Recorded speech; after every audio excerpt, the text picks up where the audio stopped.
Good day, everyone. Have you imagined walking through Manila in the early 1930s? That was a time when the city was just growing, streets were widening, and modern buildings began to rise. So, among these new landmarks stood a remarkable structure that celebrated both modern design and Filipino artistry.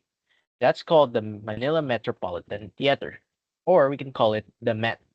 So, it was designed by Juan Arellano and inaugurated in 1931. So the theater became a symbol of the Philippines' cultural and urban progress. It wasn't just a venue for performances, it's way more than that. It was, in fact, a reflection of the nation's ambition to blend tradition with modernity. So today, the Metropolitan Theater serves as a reminder that preserving our built heritage means preserving our identity. Its story of rise, neglect, and revival tells us why protecting cultural landmarks is significant in understanding who we are as Filipinos. So, now I'll present the history of the Met. Alright, so again, the Metropolitan Theater was built during a period of rapid urbanization under American colonial rule. So during this era, the colonial government envisioned Manila as a modern capital to complete with public buildings, open parks, and transportation systems. So the Met's Art Deco architecture, a popular international style of that time, represented progress and sophistication. But what exactly made it distinctly Filipino? It's the local details. So the tropical motifs, the colorful glass, and patterns inspired by native plants and nature. So, however, during World War II, the theater story was not without hardship. So during World War II, the Met suffered massive destruction during the Battle of Manila. Though it was repaired in the post-war years, the city's priorities had shifted as economic and political challenges grew. The theater slowly lost its prominence. However, by the late 20th centuries, the once grand building had fallen into disrepair. So its interiors were vandalized, its walls were decaying, and its doors were closed to the public.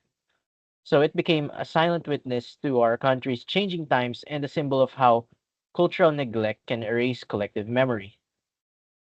So the period of abandonment revealed an important lesson. Progress without preservation leads to cultural amnesia.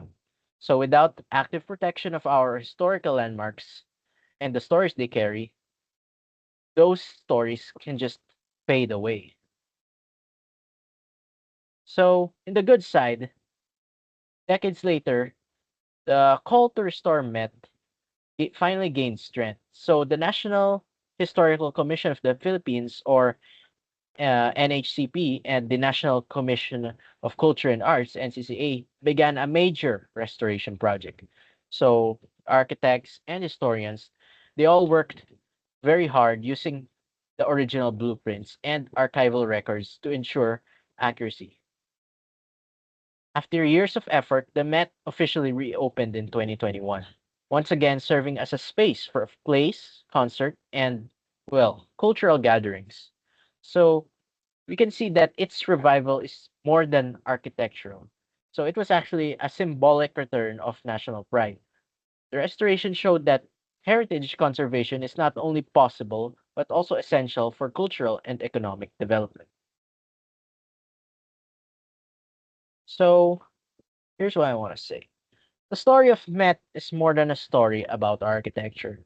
It's about identity, resilience, and continuity. So by preserving our structures like this, we keep alive the values, creativity, and history that define us as people. To better understand this, I'll show you two films. So these two films are examples of historical movies. They are General Luna from 2015 and Goyo, Ang Batang General 2018. These movies revived public interest in history. These movies brought the past back to life for younger generations, transforming memory into experience. So, in the same way, the restored Metropolitan Theater brings history to life, not through film, but through space and design. Just as cinema preserves stories on screen, architecture preserves stories in stone and structure. Both of these films and structures, they kind of remind us that culture survives only when it is seen, experienced, and valued. So, the Metropolitan Theater today not only hosts performances, but in the end, it also inspires dialogue about our identity as Filipinos. It encourages other cities and other people to protect their own heritage structures as a part of sustainable culture and development. So, the Manila Metropolitan Theater stands as a testament to our nation's resilience, a structure that has lived, fallen, and risen again. So, what do I exactly mean? So, basically, its survival is proof that our past can coexist with our future, as long as we choose to care for it. So, preserving heritage buildings isn't simply just about holding to the past, it's about giving meaning to the present. These spaces connect generations, educate citizens, and strengthen cultural pride. So the rebirth of the Metropolitan Theater reminds us that when we protect our built heritage, we are not only saving old walls, we are simply saving stories and dreams. So it's important we must value the past as we continue building the future. That's all. Thank you.